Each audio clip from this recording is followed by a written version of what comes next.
Aqui está escrito, ó, cidades de Milão e São Paulo se tornaram cidades gêmeas. Uau! Eles dizem que são parecidas, eu não acho. Nem pouco. Por meio de um acordo firmado em 62.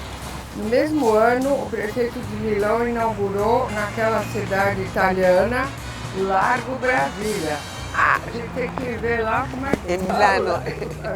Será que não está abandonado? Em seguida veio ao Brasil missão de amizade como parte da solenidade do acordo. Durante a cerimônia, o prefeito de São Paulo, Prestes Maia, declarou a Gino Cassini, prefeito de Milão, que no local seriam implantadas reproduções, por isso que eu achei que tinha a cara de Michelangelo. Mal feito, Era né? reprodução, coitado. E a execução das réplicas já havia sido contratada pelo Liceu de Artes e Ofícios. Lembra, Alice? Artes e Ofícios aqui. Então foi feito aqui. Simpáticos de dar um monumento para São Paulo.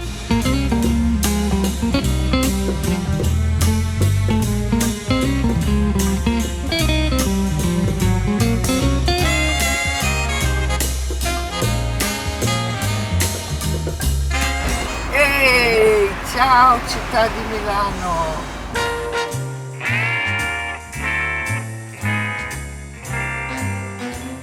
Ontem mesmo que a gente deu uma volta pelas coisas que lembravam imigração italiana em São Paulo, eu achei que o rastro ficou meio apagado, sabe?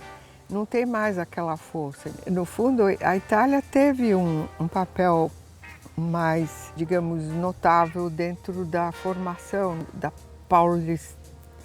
paulistania, não? Como é que se diz? Mas eu acho maravilhoso que desapareceu toda essa coisa dos italianos aqui, porque o italiano se converteu no brasileiro. E isto que o Brasil tem de maravilhoso. O que eu acho bonito de São Paulo é o melting pot, as várias raças, as várias nacionalidades, essa liberdade que você tem de viver aqui. Sabe? Que na Itália você não tem, na Argentina você também não tem. São muito quadrados, muito... Eles querem seguir as regras da história, da Europa. Aqui no Brasil, cada um se veste como quer, sai como quer. Não tem essas normas de comportamento, que eu acho maravilhoso. Eu que venho de fora, posso avaliar o que isso significa. Eu acho maravilhoso. E eu comecei lá atrás, nos anos 40, com minha mãe, imagina, a sorte e o privilégio de ter vivido a época mais rápida em desenvolvimento de todos os tempos, tá? E ao mesmo tempo de maiores mudanças sociais, né?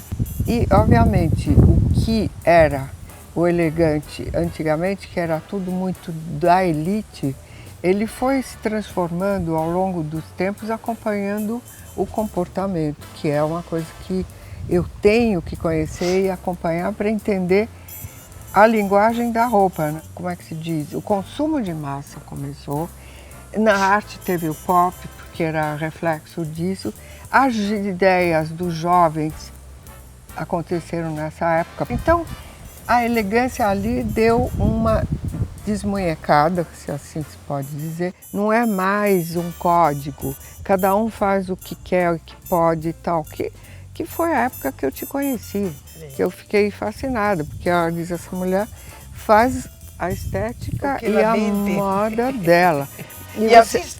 E você continua. Minha elegância Agora, é porque obviamente eu tinha ali os sonhos de poder e tal, de poder nada, eu queria ser princesa, tipo, a Branca de Neve era princesa, era, coitada, e a outra lá que dormia para sempre, mas, entendeu, eu também, porque eu sou curiosa, porque eu gosto de história, porque eu gosto de gente, no fundo, eu gosto de gente, não todos, né? Mas eu estudo gente pra caramba, pra entender aonde eu me localizo. E aí entender mais, e essa curiosidade toda. Portanto, a elegância hoje é menos elitizada. Tem o poder e a miséria em todas as épocas, o poder e a miséria. Você pode não gostar muito de uma linguagem nova, que você vai achar mais grosseira, mais ignorante. A gente sempre acha os outros piores do que a gente. Isso é verdade. Porque o mundo aumentou, tem um monte de gente a mais, de origem diferente, e cada um vai fazendo. E eu acho que está muito bom. Agora, obviamente, vão existir uns lugarzinhos ultra Reservados. ultra para aqueles grupos e tal e coisa. E a vida continua, that's it.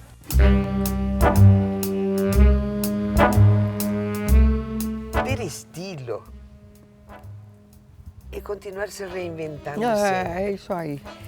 É você saber Eu, pelo menos, acompanhar. tento me reinventar todo dia. A questão é assim, saber, como você falou, acompanhar os tempos. Isso é ter estilo. Permanecer você e acompanhar os tempos.